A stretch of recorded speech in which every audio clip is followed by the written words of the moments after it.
Hi friends, இன்றைக்கி நம்ம தேங்காய் இல்லாமல் எப்படி தேங்காய் சட்னி அரைக்கிறது அப்படின்னு தான் பார்க்க போகிறோம். அச்சஸ்ஸு தேங்காய் சட்னி மாதிரி இருக்கும். இதை ட்ரை பண்ணி பாருங்கள்.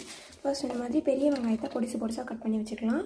மூணு பச்சை மிளகா வந்து நான் கட் பண்ணி வச்சுருக்கேன். நீங்கள் வரமிளகா வேணாலும் சேர்த்துக்கலாம். கொஞ்சமாக இஞ்சியை சேர்த்துக்கோங்க. அதுக்கப்புறம் பொட்டுக்கடலை, அப்புறம் மற்ற தாளிக்கிற சாமான், இதை மட்டும் வச்சு நம்ம சூப்பராக ஒரு தேங்காய் சட்னி அரைக்க போகிறோம். ஃபஸ்ட்டு நான் வந்து எண்ணெயை வந்து வேணுங்கிற அளவு சேர்த்துக்கிறேன்.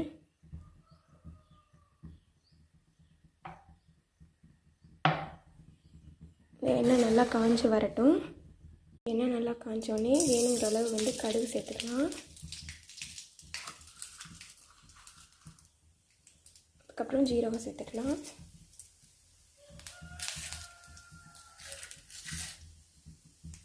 இது ரெண்டும் நல்லா பொரிஞ்சு வர ஸ்டேஜில் கருவேப்பிலை வந்து சேர்த்துக்கலாம்.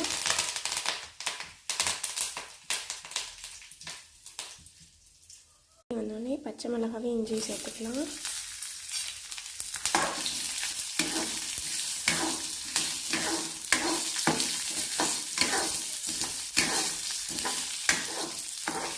பச்சை வாசனை போகிற அளவுக்கு வதக்கி வச்சுக்கலாம்.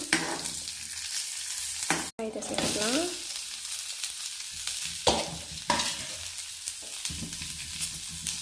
நல்லா வதக்கணும்.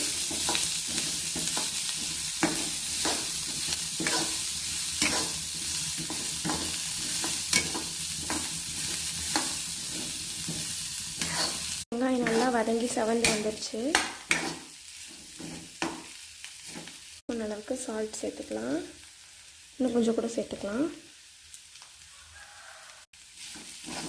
நல்லா வதக்கிக்கலாம்.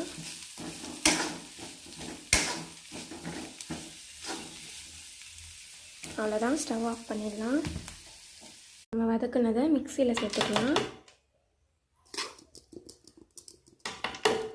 அதுக்கப்புறம் கொஞ்சமாக தேவையான அளவு தண்ணி வந்து சேர்த்துக்கலாம்.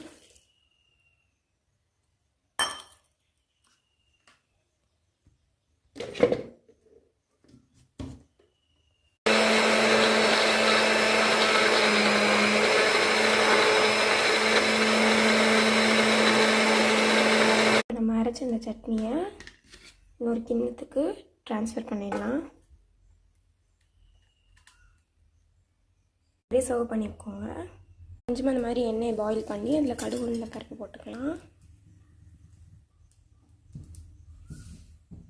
சட்னியில் ஊற்றிக்கலாம்.